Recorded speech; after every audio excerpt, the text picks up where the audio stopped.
Good morning, everyone. So I'm just Brett the Angel. Let's start off. Let's start our report.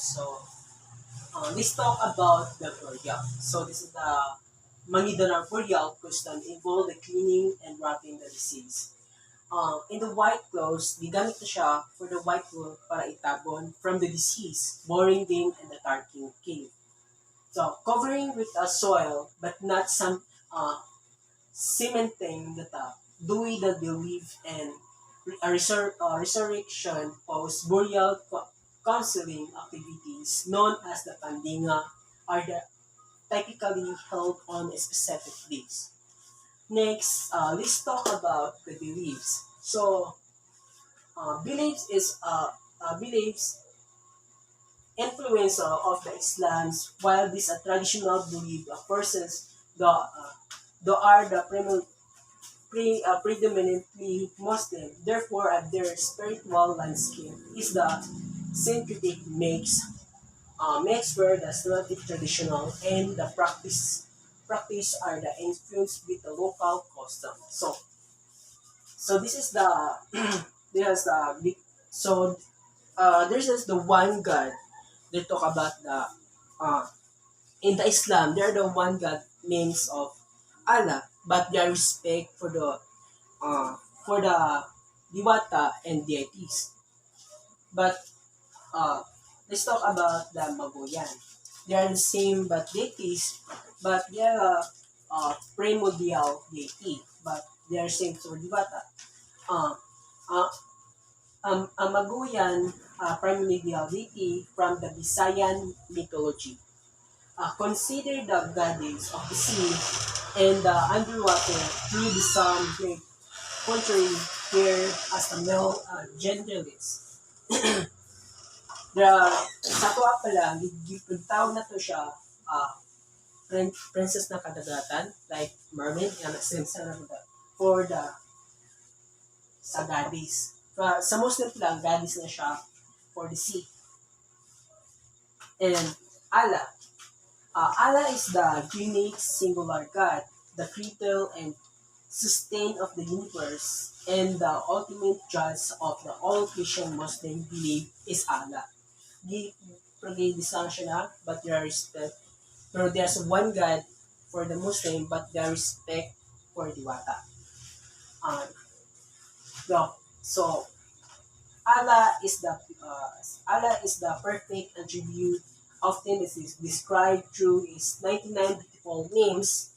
Muslim Allah is the only one worthy of worship.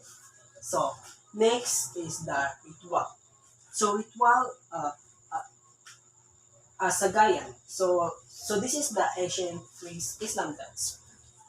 Ritual performed for the healing as a part iba, uh, or as the celebration dance during the festival event like wedding and royal interment. And it involves a warrior dance with a specific protection, drive away evil spirit, and restore good fortune. Ano siya, ilang iso, kanang design nila, there's a sound for healing. Gigamit siya for the wedding and instruments like they are like specific protection from the evil spirit. Next is Sipa. Kapagipan. So this is the healing ritual 6, guidance and helping from the ancestral spirit and elements for sins to know. There's a systematic healing. But the ritual in Maguindanao people, it is the base uh, on the beliefs that the illness are often caused by tonong ancestral spirit who need to appease, who need to be appeased. Next is the dola. So dulang is the death ritual for the medium or by the Kolintam music. This is the communication for the other component, but they are used for the healing and spirit communication. They are the dolang rituals involved elaborate sprint of the food and installation of the flags. The equality of code and specific dance movement of the medium. Next, next let's talk about the instrument. So, kolintang. Kolintang is the consist of the eight noble bronze gong that are the graduated in the pitch. The gongs are typically played and assembled during the celebration, festival, wedding, and baptism. Gigamit siya for the festival, but they are the different sound. They are the same of the pakat and the kadigan. So next is the pakan. So the pakan is the single-headed, headed Philippine drum, primarily used as the supported among the five main Kolintang instruments. It is a symbol, a group shape, the drum, uh, that provide the instrument in the to the symbol Kolintang symbol. Babadi, next is babandil. A Philippines gong used the primarily the timer keeper in the Maguindanao Kolintang symbol. They are same for the Kolintang, but they are the big sound and they are used for the reading and celebration. Next is the gadigan, gandingan, composed of four hanging gongs, also known as the talking gongs.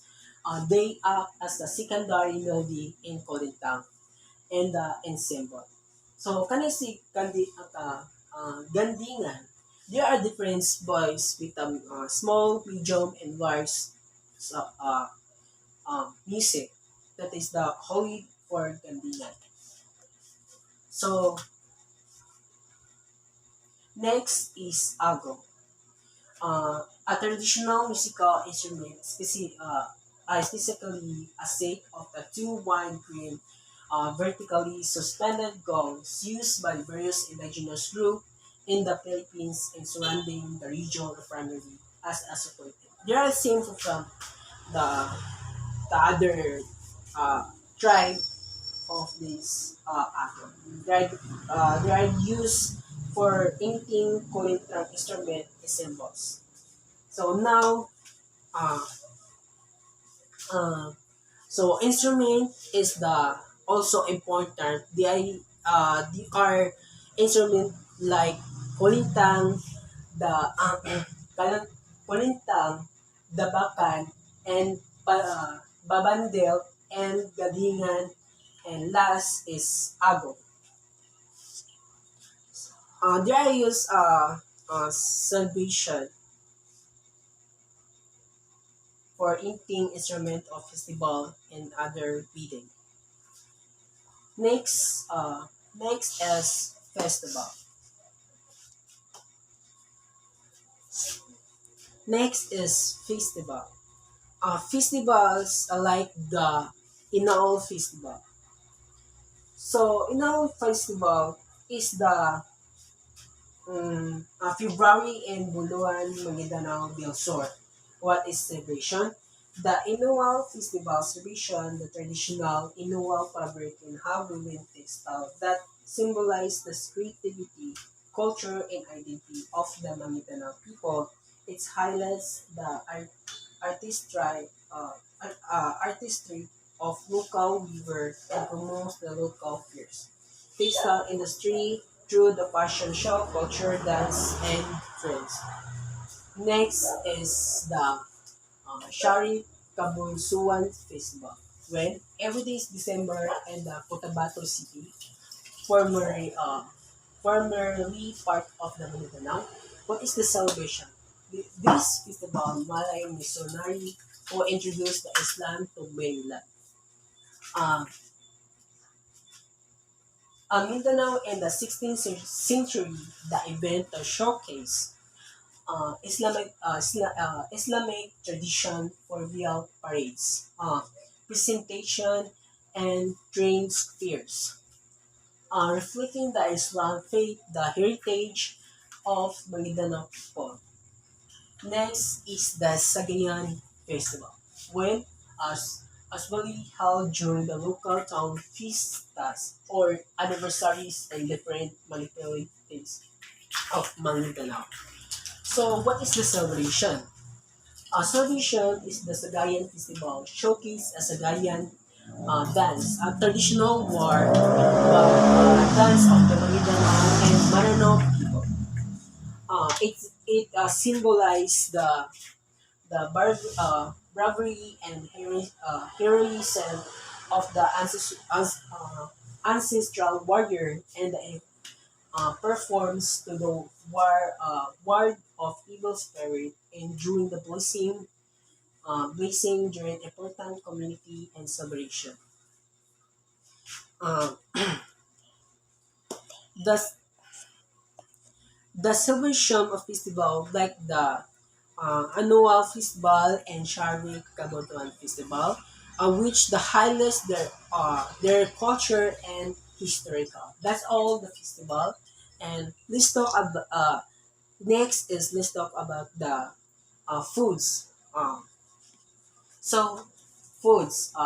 Pastel. Pastel is the Maguindanao rice, will the rapid and banana leaves. It consists of steamed rice topped with the shredded chicken, beef, or fish cooked, and the spicy called kagit-kit. It is popular on the go. Food and often sold in the markets and school because it is the cheap, convenient, and filling is the steak for breakfast or often the sold as the street foods. Next is tinadtag. Tinadtag is the sweet rice cake na a delicacy made from glutinous rice, sugar, and coconut milk. Usually, the sprinkle with the toasted ground rice. On the top is the often uh, often served during the special occasion or celebration and aids are representing the hospitality of Maguindanao. Next is Sinina. Sinina is the rich beef or goat to slowly rich beef or goats to slowly cook with a coconut milk, spicy and palapa. So, this is the sinina. From saan siya makaon with the Muslim, makapal siya kaon. Kaya naman siya, makasagol mo siya o uh, goat, but not the beef also. They are goat. Stew slowly cooked with the coconut milk and spicy and palapa. And that's all my report.